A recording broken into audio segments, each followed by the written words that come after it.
Great job, Mark. We're here in July. Write it down, too. July 21st is the next time we're here. So we have Come See Comedy.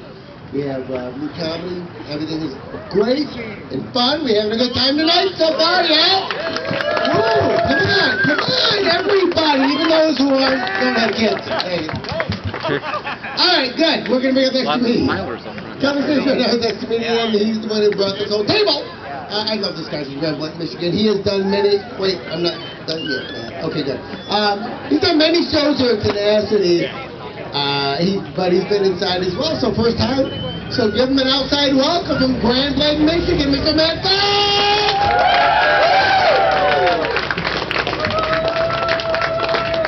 All right, let's give it up for our host, Matt Bach, everybody. Matt Bach. Oh, I love Matt Bach. He gave me my shot at comedy. One of my first shows was at the Matt Bach's Funny Spot Room, and I think a lot about Matt Bach. A lot. Especially when I'm masturbating. So, I think about Matt Bach, though, a lot as if he was hosting a children's television show. And he was doing a segment about good touches and bad touches. It goes something like this. Are you having a good time? Are you? Today's show is brought to you by the letter F for Funny Spot. As in, please don't touch my funny spot.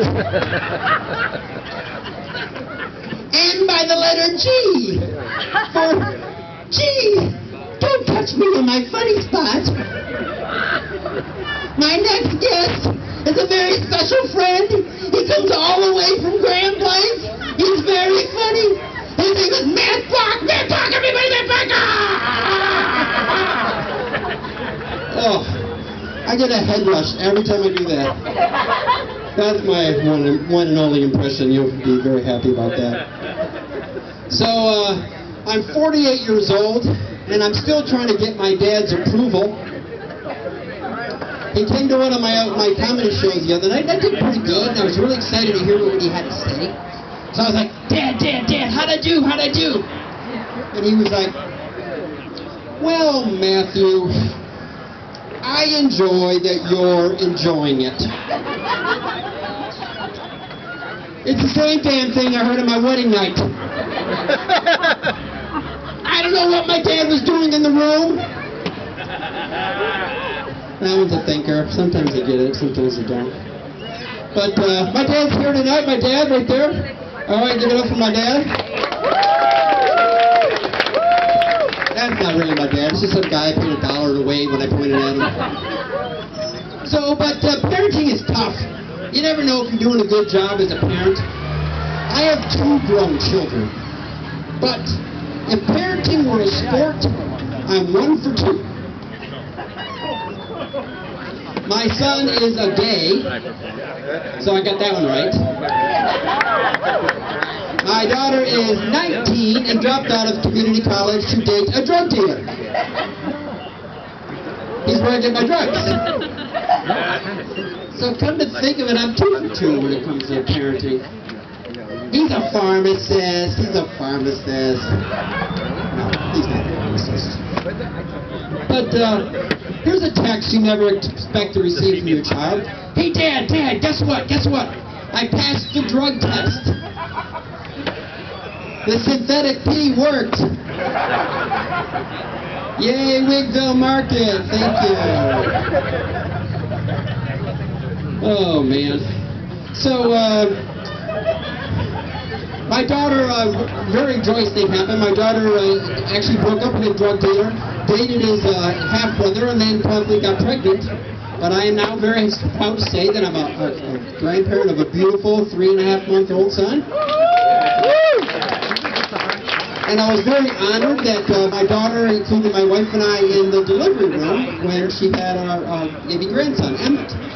But the one rule for me was everyone could stand around her and support her, but my rule was I had to kind of be out of the room.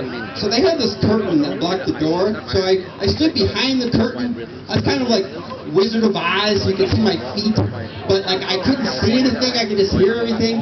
And And they kept talking about this thing I didn't know about. They kept talking about the bloody show. I was like, oh, they're like, had a lot of excitement about the term, the bloody show. When you get your bloody show, we're going to call the doctor in, and that means the baby's coming, and we're going to have the bloody show, bloody show. And I was like, this is exciting. What is it? Is it like the doctor comes in with a top hat and tie, like, da-da-da-da-da-da-da-da, bloody show, welcome here to the baby. So, there was a lot of excitement, and then like, here comes the bloody show, here comes the bloody show, and I was behind the curtain, but I'm like, I gotta see what this is all about. So I looked. It was not what I thought it was going to be. Not at all. It was like, bloody no. Bloody no. I'll never look at my daughter's vagina in the same way again. That's a long way to go for that joke. I'm sorry. So, my son is gay, that's true. He's brilliant. He's always teaching my wife and I new things. The other day we were watching TV and the term twink was used. And I was like, what's a twink? My son explained, it's a gay term. It means like a slender, feminine man. He said, I'm a twink. I'm like, this is tantalizing. I'm going to tweet about the twink. And I did. I tweeted, I love my boy, the twink.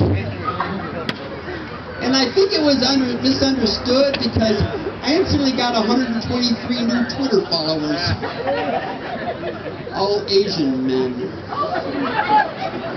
I don't know.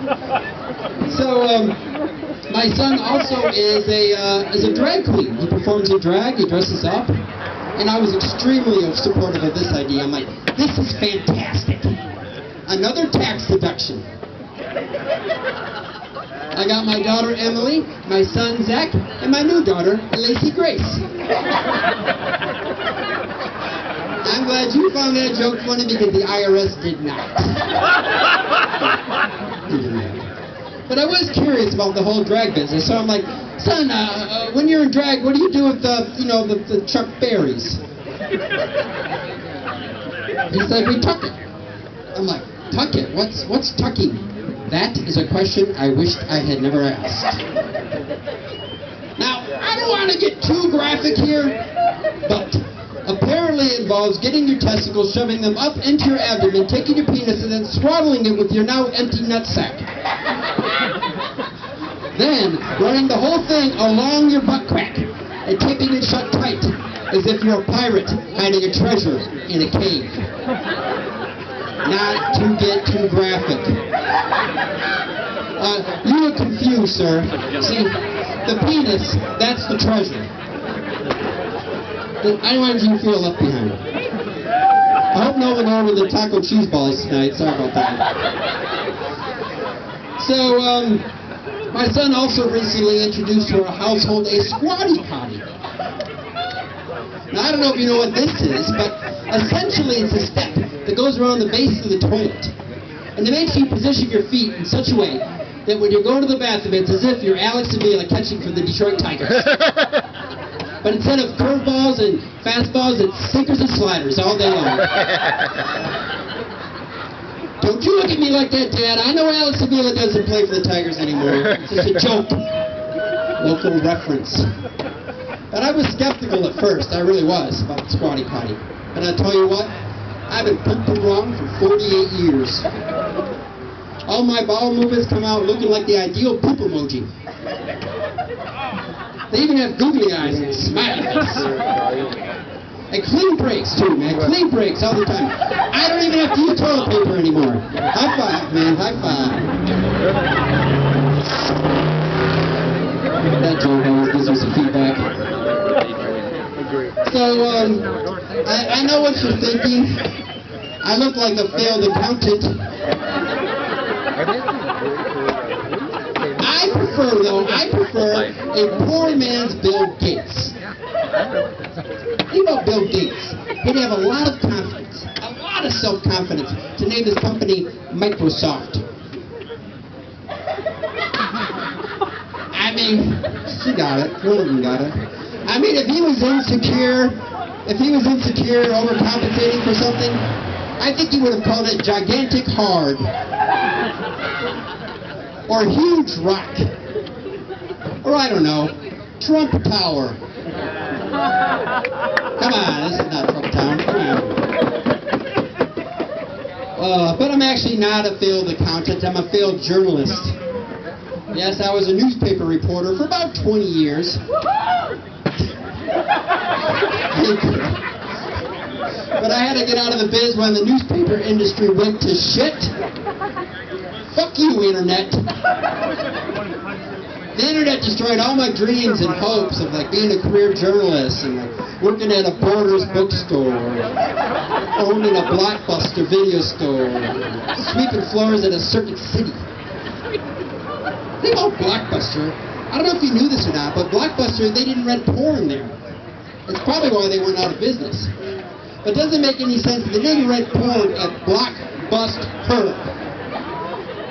But you walk into any family video store and there's a whole huge fucking room. Doesn't make sense to me. So when I was a reporter, I had to be an editor of a magazine. And one time we got a complaint that we didn't have enough diversity in the magazine, kind of like this table right here. And we got a complaint. The publisher comes to me. He's like, Matt, we got to get some more diversity in the issue, in the cover, and in the issue. He's like, what's on the next issue? What's on the cover? I'm like, the Balloon Festival in Howell. He's like, great. Let's get some more diversity on that issue. Really? You want me to find a photo of a black person in a hot air balloon in Howell? You ever been in a hot air balloon, sir? No. That'd be like trying to find a Democrat in Grand Blanc. Or someone who's not a snob in Fenton. Or I don't know, a high school graduate in Burton.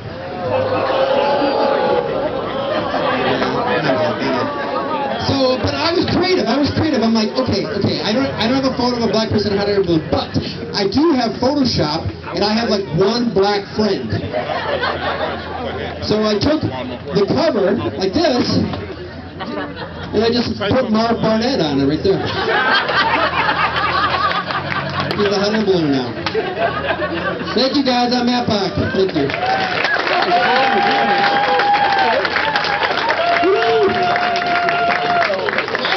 Keep it going with Matt Bach. Right here, everyone. It's Matt Bach. That was my impression of Matt doing me. Good job, Matt. All right. Are we having fun at Tenacity Brewing? Good. Cool. Yes. You're clapping more. We got two comedians coming up. Our next comedian is from Ann Arbor, Michigan. He's done Tenacity Brewing one time.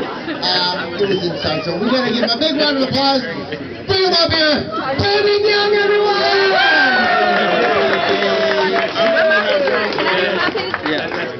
I remember he had you on that one.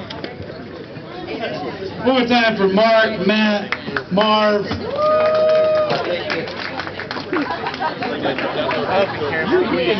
right. Try growing one of those chin strap beards, but I had a hard time deciding which chin to put it on. So it's the third one. Guess what I'm trying to say is, you need to lose weight when your shadows start setting off automatic doors. I had to get a physical the other day. My doctor, he said I was a